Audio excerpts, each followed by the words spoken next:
We even heard several explosions from under the semi-trucks, those tires exploding. A lot of the mud and rainfall came into this patio area, but you can still see the residue of just how high those floodwaters got. You can also see here in this car, Marina Garcia tells me she had just purchased this car 2 months ago, and unfortunately when those flames broke out, she tried to run inside, grab her keys.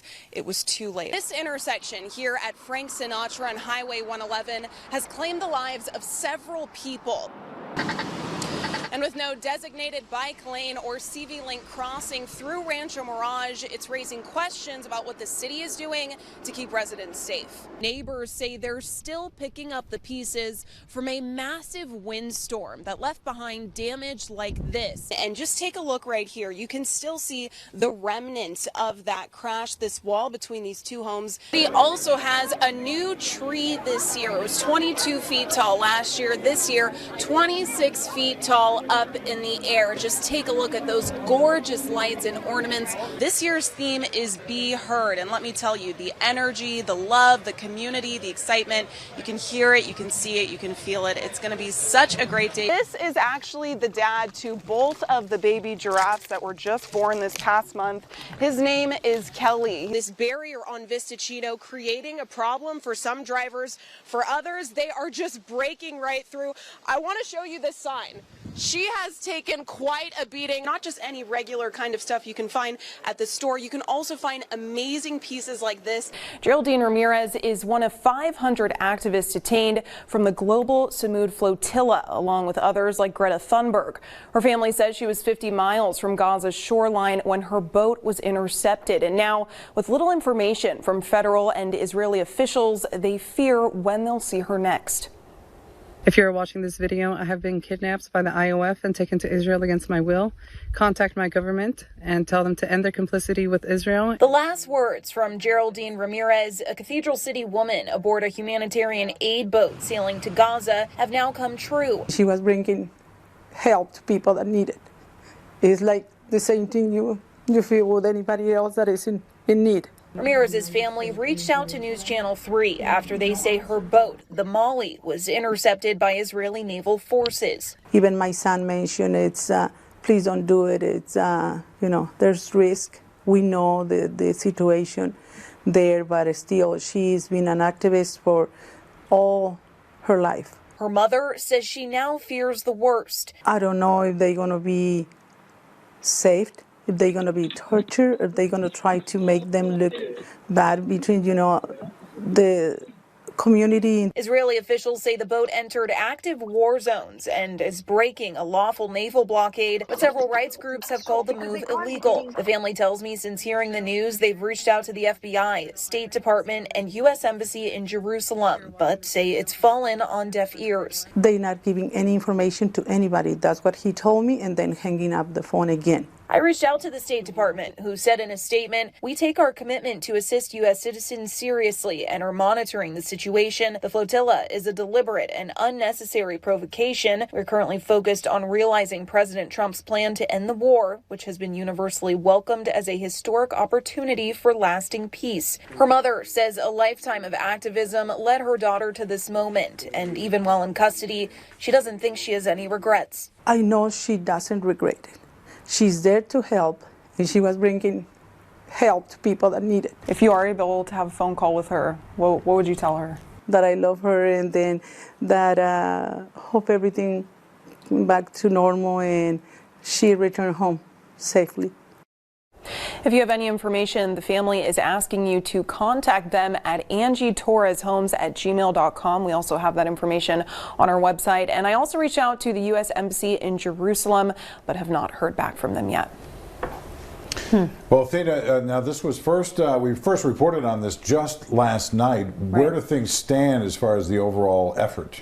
Yeah, so we know that nearly all 50 boats have been intercepted. There's about 2 that we're still watching. That's the Marinette and the McKenna, which are still showing up online and are rumored to have maybe reached Palestinian waters, but a lot of answers we are still waiting for. So it's a developing situation that we will continue monitoring for you. I'm reporting live in studio. Back to you guys. Okay. You can still see some of the road work from that past flooding here on Hacienda Avenue. And while it's been pretty dry this evening, the family I spoke with says for every raindrop, they'll be holding their breath tonight.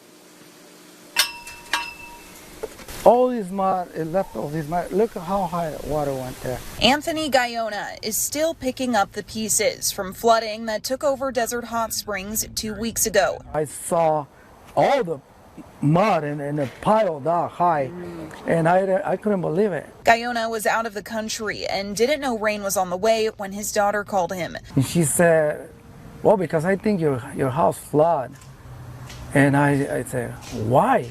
Oh, it was a big storm, and then I thought, you have a key at the house, why don't you walk inside to see how it is? So as soon as she walked in, she started crying, and I felt bad. That feeling becoming a reality when he found most of the home and backyard flooded. It shocked me. I felt like breaking down because it really hurts.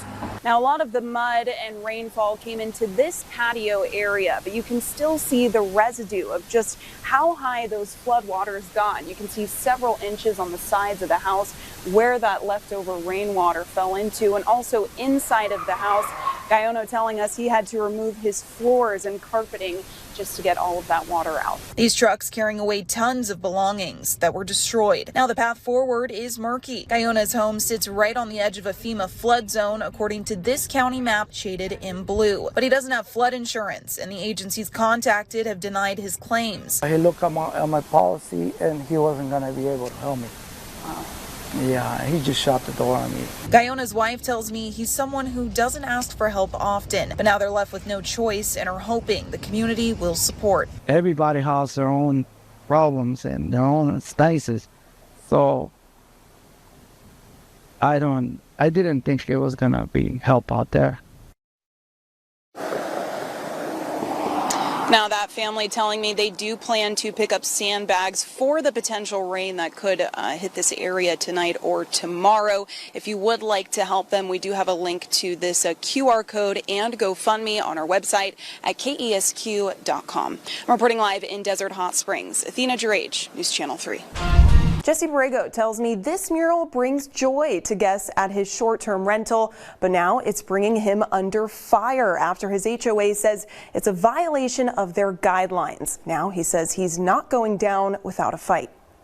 We just went with like a desert landscape. We obviously wanted the Santa Rosa Mountains in the back. What started as a love letter to the Coachella Valley has turned into an issue between one Indio homeowner and his HOA. Jesse Borrego commissioned this backyard mural for $2,500, something he says brings joy to guests at his short-term rental. Every time somebody books, they always want to know, is the mural still there? Can I take a picture in front of it? But he may have to paint over it if its application isn't approved by his homeowners association. I'm definitely going to fight him on this. I love this wall. When they found a photo of it on Airbnb, officials informed him the design needed pre-approval. Borrego sees that as an overreach. I don't think short-term rentals in this development get a fair shake. Why do I need an architectural application for my wall? That's within my four walls of my house. They said that the board didn't like it, that it wasn't harmonious to the development, and I absolutely disagree. The HOA says murals like this aren't allowed because they can be visible from the exterior as well as disrupt neighbors. But Borrego says even on the other side of this wall on the main road, you can't see the mural, and his neighbors say the same thing. Getting answers, I went to local realtor Wendy Moldow, who says at their best, HOAs are watchful community eyes, but often clash with the desires of residents. Had he put it on a piece of canvas and attached that canvas, or a big board and attach that to the wall, they would have nothing to say. But he's put it onto a permanent structure where, because he's in an HOA, they do have rules and regulations. She says to get cozy with the guidelines, and you are also given minutes to their meetings that they've had. You can request them for the year prior to your purchase. And you can see what other homeowners have complained about during those minutes. Borrego says, I did sign the guidelines, so I'm not saying that I'm not going to abide by it. I'm just saying that I think that we're being singled out because we're short-term rentals. And the back and forth continues. Now we have this statement from the HOA reading, in 2023, Mr. Borrego was made aware of a violation related to a mural painted on an exterior wall. At that time, he acknowledged the issue and provided photographs to the HOA showing that the wall had been restored to its original color.